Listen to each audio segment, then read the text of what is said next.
When the chips fell for the Chicago Bears and they ended up with the number 1 overall pick, conversation naturally went to what are the Bears going to do with the pick? What teams may be interested in trading for the Chicago Bears? We're going to go over 9 teams that could possibly be interested in talking with the Chicago Bears to trade for that number 1 overall pick. We're also going to talk about how the Titans completely turned around their franchise by trading away a number 1 overall pick to the Los Angeles Rams. And we're going to talk about just some other things going on with this Bears team as we head and have our eyes towards free agency. We're going to get into all that and more right after this. You are now tuned in to Chicago Bears Central, your number 1 place for all Chicago Bears news and content.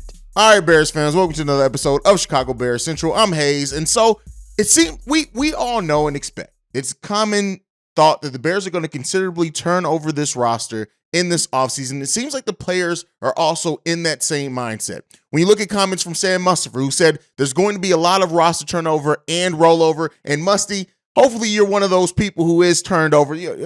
Side note, I hate Sam Mustipher, but it is what it is.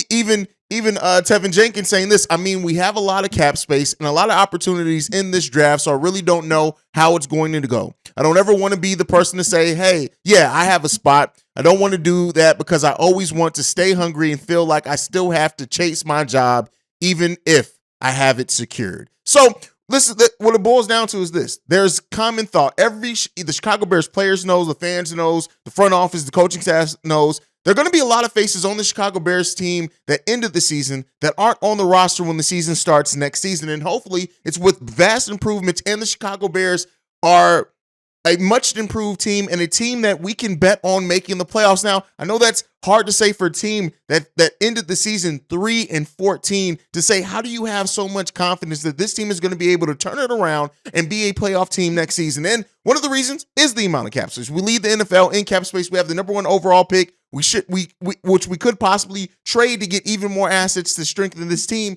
or we can draft one of the talents in Will Anderson or Jalen Carter, or a combination of therein of the both. But it really does seem like a lot, like it's common understanding that everyone knows that there's going to be a lot of faces that just aren't on this team next season. And so as Ryan Poles prepares for the offseason, and we still have a while until we start seeing this offseason moves roll out, and a lot of time to kind of think about which way this roster is going to go. Changes are coming, and hopefully those changes lead to more success for the Chicago Bears in the upcoming season. Now, with those changes that we're talking about is the Bears and having the number 1 overall pick, right? And then what teams could be in contention to trade for that pick. The first one up, I'm going to mention the Indianapolis Colts, and it makes sense for them. They haven't had a franchise quarterback since Andrew Luck randomly retired, and so they've had stints from Phillip Rivers, Carson Wentz, Matt Ryan, Sam Ehlinger. Like, they need right now to find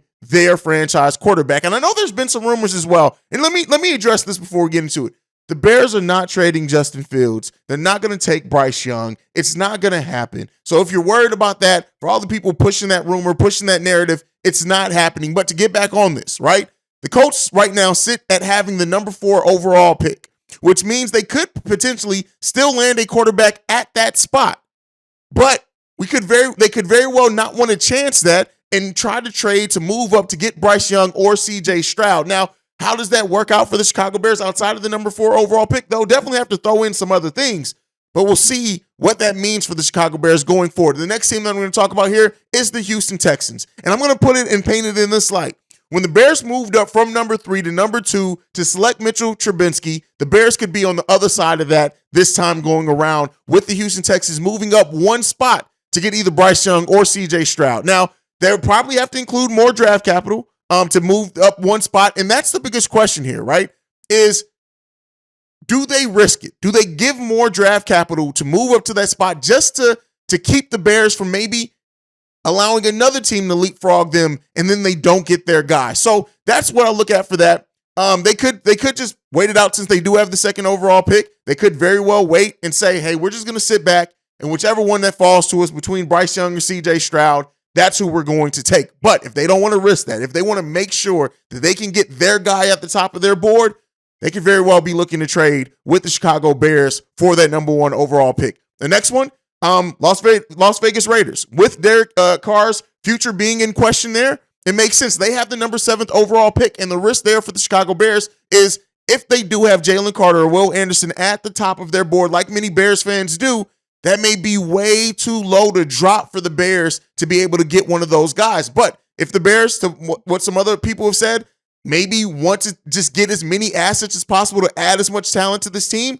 they could look to make that move with the Las Vegas Raiders and see what they do there. The next one up is the Carolina Panthers. They are a team that, Sam Darnold looked pretty good towards the back end of that season, but they could look to move up and acquire that pick from the Chicago Bears. So it depends on the price and the asking price of that. The Tennessee Titans, this is another team that's going to come up in a later segment, but they just missed out on the postseason.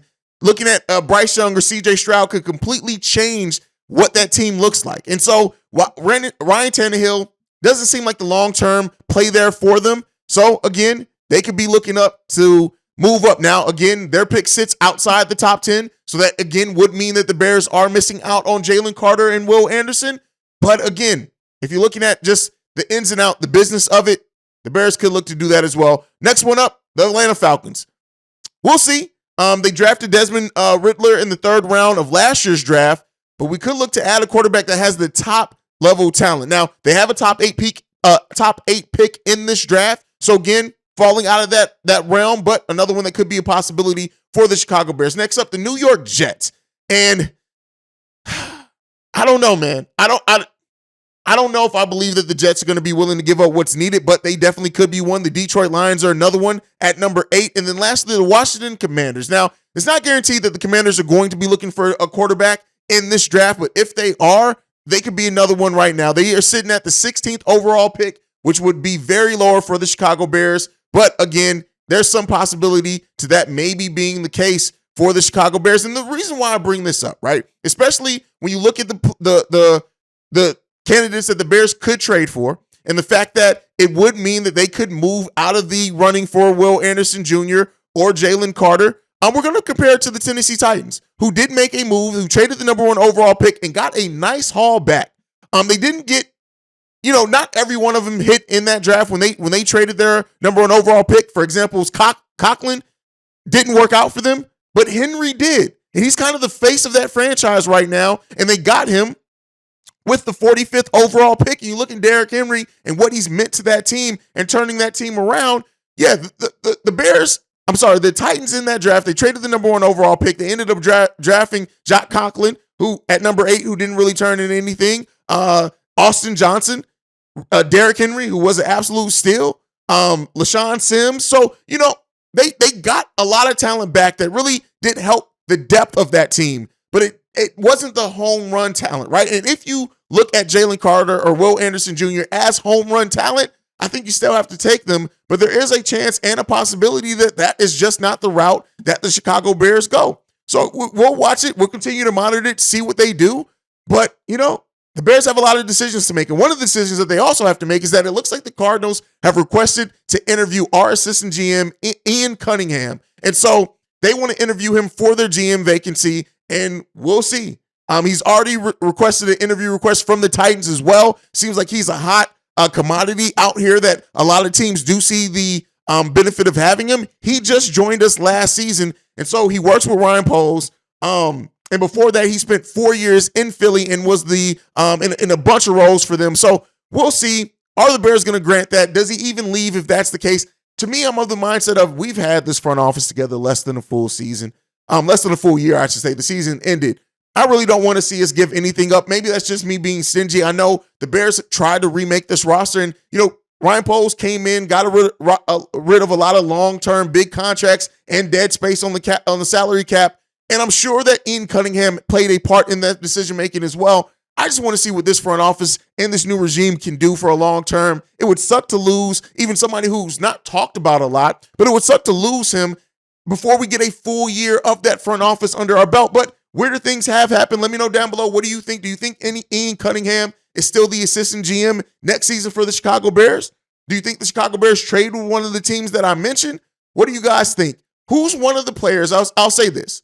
Outside of David Montgomery, who we know is a free agent, who I still think is going to be back. But outside of him, if the Bears were, which Bears player would you be the most sad to see go away? Leave that comment down below. But that is it for today's episode. Make sure you're following the show at Shy Bear Central. You can send us any feedback, questions, comments, concerns, ChicagoBearCentral@gmail.com. Lastly, if you want to leave a text and our voicemail for our mailbag episodes on Friday, the number to do so, 773-242-9336. We are the number one spot for everything Chicago Bears related. And like I like to end every episode on, bear down. Love you guys.